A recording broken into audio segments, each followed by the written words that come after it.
Taman Sinar Muda Rangga.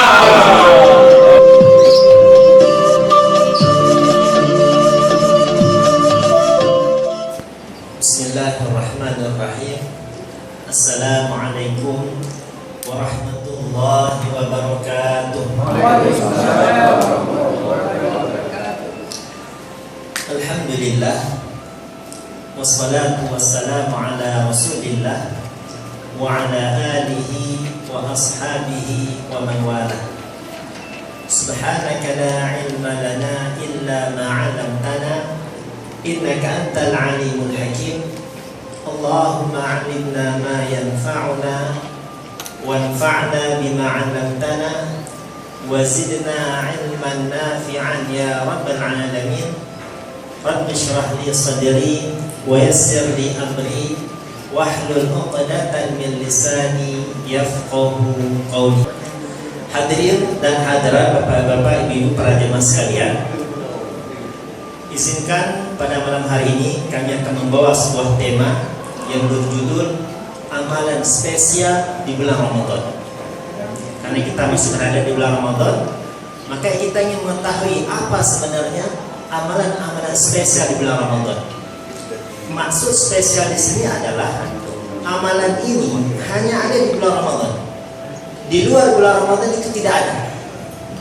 Ya. Yang pertama, puasa Ramadan itu sendiri. Di luar Ramadan tidak ada istilah puasa Ramadan. Ya, kalau qada Ramadan mungkin. Ya, tapi kalau istilah puasa Ramadan itu hanya ada di bulan Ramadan. Saking spesialnya puasa Ramadan, umat-umat terdahulu itu belum ada syariat puasa Ramadan. Ya, umat-umat terdahulu sebelum kehadiran Nabi Muhammad SAW, mereka belum ada syariat puasa Ramadan. Tapi kalau syariat puasa sudah ada. Hal ini disampaikan oleh Allah Subhanahu wa taala di dalam surah Al-Baqarah ayat 183. Ya ayyuhalladzina amanu kutiba 'alaikumusiyam kama kutiba 'alal ladzina min qablikum. Wahai orang-orang beriman, diwajibkan kepada kalian berpuasa sebagaimana diwajibkan kepada orang-orang sebelum kalian. Nah, perlu kita ketahui, puasa umat-umat terdahulu bukanlah puasa Ramadan. Puasa Ramadan ini merupakan kekhususan umat Muhammad SAW, sebagaimana disampaikan oleh Syekh Muhammad Az-Zuhaili dalam kitabnya Al-Mu'tamad fi Fiqh Syafi'i. Nah, puasa Ramadan ini disyariatkan pada tahun kedua Hijriah, tepatnya di bulan Sya'ban. Artinya, syariat puasa Ramadan baru diwajibkan oleh Allah setelah Nabi Muhammad SAW 14 tahun diangkat menjadi Rasul. Ya, setelah 14 tahun diangkat menjadi Rasul, baru ada syariat puasa Ramadan. Karena Nabi berdakwah di Mekah itu sekitar 13 tahun, kemudian hijrah ke Madinah, tahun kedua baru ada syariat puasa Ramadan. Nah, pertanyaannya, selama 14 tahun Nabi diangkat menjadi Rasul, ada enggak syariat puasa yang disyariatkan kepada beliau? Ada enggak puasa yang diwajibkan pada beliau? Kira-kira ada enggak itu? Puasa diwajibkan kepada Nabi sebelum ada perintah puasa Ramadan. Ada enggak kira-kira itu? Ada enggak, Pak? Ada atau tidak? Tidak ada. Jawabannya ada. Ya, jawabannya ada. Disebutkan dalam hadis riwayat Imam Abu Dawud, ada dua puasa yang diwajibkan kepada Nabi SAW sebelum disyariatkan puasa Ramadan. Yang pertama, puasa 3 hari setiap bulan. Ini hukumnya wajib sebelum datang perintah puasa Ramadan. Dan yang kedua, puasa hari Asyura. Ini juga wajib. Nah, disebutkan dalam hadis riwayat Imam Abu Dawud dari Aisyah radhiyallahu anha, ketika turun ayat ya ayyuhalladzina amanu kutiba 'alaikumusiyam kama kutiba 'alal ladzina min qablikum, ketika turun ayat ini, maka puasa 3 hari setiap bulan dan puasa hari Asyura berubah statusnya dari wajib menjadi sunnah. Maka dari itu, ketika ada seorang badui datang kepada Nabi SAW, bertanya tentang Islam, tentang sholat 5 waktu, kemudian tentang puasa. Nabi menyebutkan puasa Ramadan yang wajib. Orang Badui bertanya lagi, adakah puasa yang wajib selain puasa Ramadan wahai Rasul? Maka Nabi mengatakan tidak ada. Ya. Jadi setelah turun ayat ini, maka puasa yang diwajibkan kepada Nabi dan umatnya hanya puasa Ramadan. Sedangkan puasa 3 hari setiap bulan atau dikenal dengan puasa Ayyamul Bid dan puasa hari Asyura itu sudah berubah statusnya dari wajib menjadi sunnah. Oke. Di antara keutamaan puasa Ramadan disebutkan dalam hadis riwayat Muslim, Nabi sallallahu alaihi wasallam bersabda, "Kullu 'amal ibni Adam yudha'af," kata Nabi. Semua amalan manusia itu akan dilipat gandakan oleh Allah. Setiap kebaikan kita lakukan akan dilipat gandakan oleh Allah. Wal hasanatu bi'ashri amsalha ila 700 dhi'fin, kata Nabi. Setiap kebaikan minimal akan dilipat gandakan oleh Allah 10 kebaikan. Dilipat gandakan menjadi 10.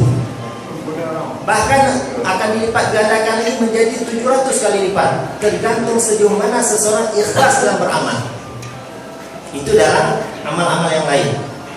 Sebagaimana yang disebutkan dalam sebuah hadis mengenai pahala baca Al-Quran. Nabi bersabda, "Man qara'a harfan min kitabillah falahu hasanah." Barang siapa baca satu huruf dari Al-Quran, maka dia akan mendapatkan satu kebaikan. Wal hasanatu bi'ashri amsalha. Dan setiap kebaikan akan dilipat gandakan oleh Allah Subhanahu wa taala menjadi 10 kebaikan. Wala aqulu alif lam mim harfun. Aku tidak mengatakan lafaz alif lam itu satu huruf, kata Nabi. Akan tetapi alif satu huruf, lam satu huruf, dan mim satu huruf. Jadi pahala baca Al-Quran masih terukur. Begitu juga dengan pahala umrah atau pahala haji. Orang yang menunaikan ibadah haji, pahalanya akan seperti surga. Ya.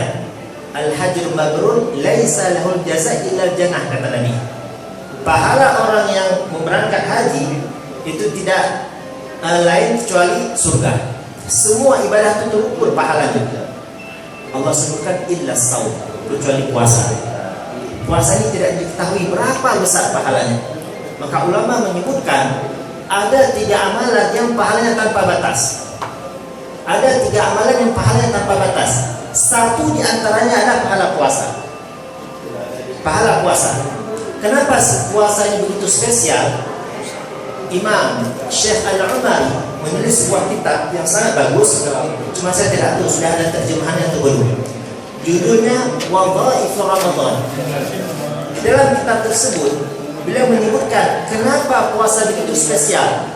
Sampai-sampai Allah mengatakan semua pahala, semua amal manusia akan dilipat gandakan kecuali puasa. Fa innahu li wa ana ajzi bihi, kata Allah. Puasa itu untukku dan aku akan membalasnya. Kenapa pahala itu spesial? Beliau mengatakan karena dalam ibadah puasa itu ada sifat sabar. Ya. Salat juga diunsur kesabaran. Tapi kesabaran dalam menunaikan salat tidak selama dalam menunaikan ibadah puasa. Tadi kita salat tarawih, mungkin waktu cuma sekitar 1 jam lah paling lama. Tapi kalau puasa, mulai dari terbit fajar sampai terbenam matahari. Bayangkan kita tidak makan, tidak minum, dan tidak melakukan hal-hal yang membatalkan puasa. Karena kesabaran inilah yang menyebabkan puasa, ibadah puasa begitu spesial di sisi Allah Subhanahu wa taala. Dan pahala orang yang bersabar Allah sebutkan dalam Al-Qur'an, "Innama yuwaffas sabiruna ajrahum bighairi hisab." Pahala orang bersabar ini nanti akan disempurnakan oleh Allah di hari kiamat tanpa batas. Ya, jadi pahala puasa sangat spesial. Kemudian di akhir hadis Nabi menyebutkan walis-shaimi farhatan. Bagi orang berpuasa itu ada 2 kebahagiaan. Yang pertama kata Nabi, farhatun 'inda fitrihi. Kebahagiaan ketika berbuka. Jadi Bapak Ibu tadi bahagia ketika berbuka? Bapak Ibu bahagia ketika berbuka tadi? Bahagia ya. Apa yang menyebabkan Bapak Ibu bahagia? Ada makanan banyak ya. Ada semangka, kemudian ada, kalau kata Pak Saikum tadi, makanannya apa Pak?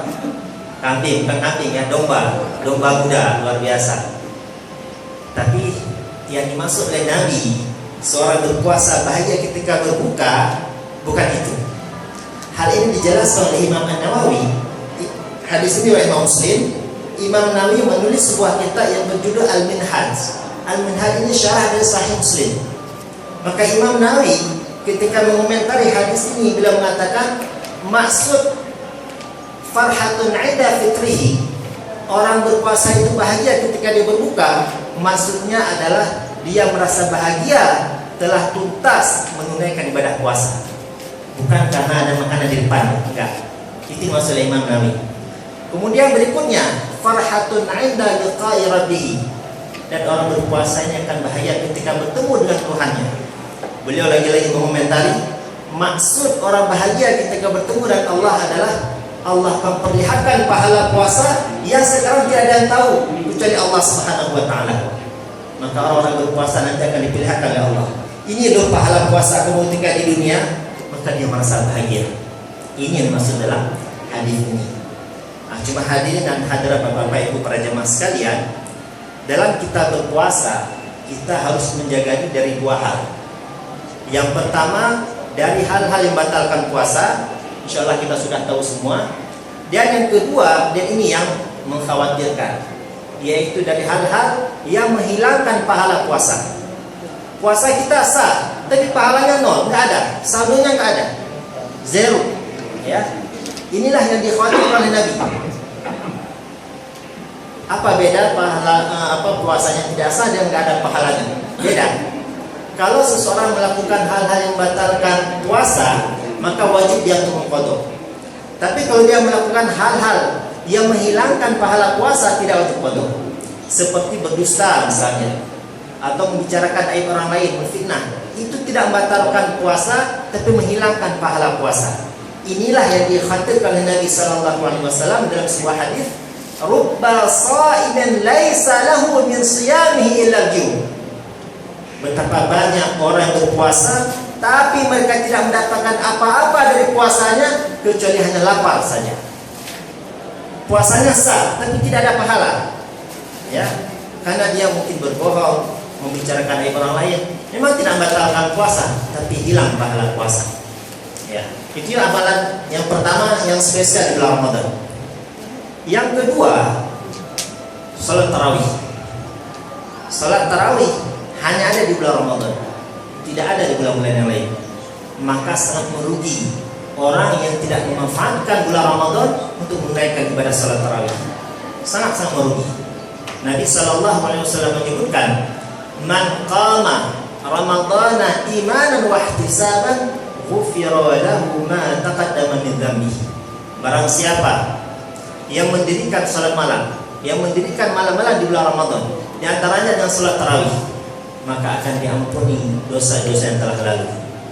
Ya, akan diampuni dosa-dosa yang telah lalu. Nah, cuma dalam pelaksanaan salat tarawih, sebagian kita itu mengabaikan pahala yang besar. Ya, karena Nabi pernah bersabda, "Man shalla ma'al imam hatta yansarifa, kutiba lahu qiyamul lailah." Barang siapa yang salat malam bersama imam sampai selesai, sampai witir, maka akan dicatat baginya pahala salat sunnah semalam suntuk. Maka dari itu, kalau kita salat tarawih bersama imam, ya, tidak kita selesaikan apa witir. Kalau nanti kita mau salat tahajud di malam hari, silakan salat tahajud, tapi sudah tidak ada salat witir lagi. Karena Nabi bersabda, "La witrani fi lailah." Tidak ada dua kali salat witir dalam satu malam. Makanya sebagian masyarakat, sebagian jamaah, begitu selesai sholat tarawih dia langsung pulang.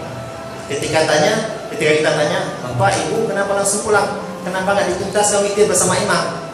"Mohon maaf Pak Ustaz, saya biasanya melakukan sholat witir setelah tahajud. Ya, saya biasa melakukan sholat witir setelah tahajud." Ini keliru, ya. Mereka telah terlewat pahala yang besar. Padahal orang-orang yang melakukan salat witir bersama imam sampai tuntas, seandainya dia tidak tahajud pun, dia telah dicatat oleh malaikat melakukan salat sunnah semalam suntuk. Nah, Nah, makanya itulah yang membedakan orang berilmu dan orang tidak. Orang berilmu itu amalannya sederhana tapi pahalanya besar di sisi Allah Subhanahu wa taala. Apalagi kalau kita bangun untuk salat tahajud. Itu luar biasa. Ya. Ini amalan spesial yang kedua. Nah, kemudian amalan spesial yang ketiga yang ada di bulan Ramadan adalah zakat fitrah. Zakat fitrah ini spesial di bulan Ramadan. Bagaimana dengan zakat mal? Spesial di bulan Ramadan atau tidak? Jawabannya tidak. Zakat mal itu tidak hanya dikeluarkan di bulan Ramadan. Ya.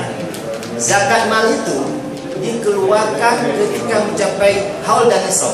Kapan mau mencapai dikeluarkan zakatnya. Nah, cuma kita sudah menjadi tradisi ya mengeluarkan zakat fitrah di bulan Ramadan. Bisa jadi mungkin karena terinspirasi dari sebuah hadis Nabi Sallallahu Alaihi Wasallam. Ketika ada seseorang datang kepada Nabi bertanya, ya Rasulullah, ayu sadaqatil afdal? Wahai Rasulullah, sedekah apa yang paling utama? Maka Nabi menyebutkan as-sadaqatu fi Ramadan, sedekah di bulan Ramadan. Ya, mungkin terinspirasi dari hadis ini. Tapi sebenarnya zakat mal itu tidak hanya dikeluarkan di bulan Ramadan. Kapanpun kita mencapai nisab dan haul, tentu haul kita ini berbeda-beda. Maka sebenarnya ketika itulah dikeluarkan zakatnya. Dan Imam An-Nawawi menyebutkan orang yang tidak membayar zakat kemudian meninggal dunia itu tidak gugur kewajiban zakatnya. Ya, misalnya seseorang sudah mencapai haul dan nisab, dia jadwal bayar zakat, jadwal keluarkan zakat itu 1 Muharram. Sama 1 Muharram tidak dikeluarkan zakat. 5 Muharram meninggal dunia, maka itu tidak gugur kewajiban zakatnya. Nanti diambil dari harta warisannya. Makanya di dalam fikih waris, ya di dalam fikih waris, sebelum harta warisan dibagi kepada ahli waris, ada 4 hal yang harus diperhatikan. Ya, sebelum harta warisan dibagi kepada ahli waris, ada 4 hal yang harus diperhatikan. Yang pertama, biaya operasional pengurusan jenazah itu diambil dari harta almarhum. Ya, kalau ada anak yang mau menanggung biayanya, alhamdulillah, itu masuk dalam bab birrul walidain. Ya, tidak wajib bagi anak. Ya, tapi dia tapi termasuk dalam bab birrul walidain. Itu yang pertama. Kalau ada seseorang meninggal dunia, maka biaya operasional pengurusan jenazah, biaya 6 bulan, kalau di Jakarta harus beli tanah, maka beli dari uang almarhum sebelum dibagi waris. Ini yang pertama. Yang kedua, menunaikan hak Allah, membayar utang kepada Allah dan utang kepada manusia. Kalau utang kepada manusia semua kita paham. Nah, apa yang masuk utang kepada Allah? Utang yang masuk utang kepada Allah adalah zakat.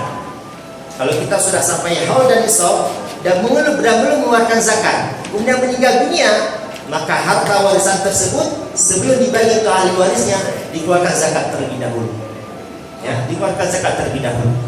Kemudian yang ketiga, pastikan harta almarhum dalam kondisi tidak bermasalah, tidak digadaikan di bank. Ya, pokoknya pastikan dalam kondisi tidak bermasalah. Dan yang terakhir, pastikan pastikan almarhum tidak punya wasiat. Kalau punya wasiat, maka tunaikan wasiatnya terlebih dahulu. Maksimal itu 1/3 dari total harta almarhum. Ya, ada salah seorang sahabat namanya Sa'ad bin Abi Waqqas.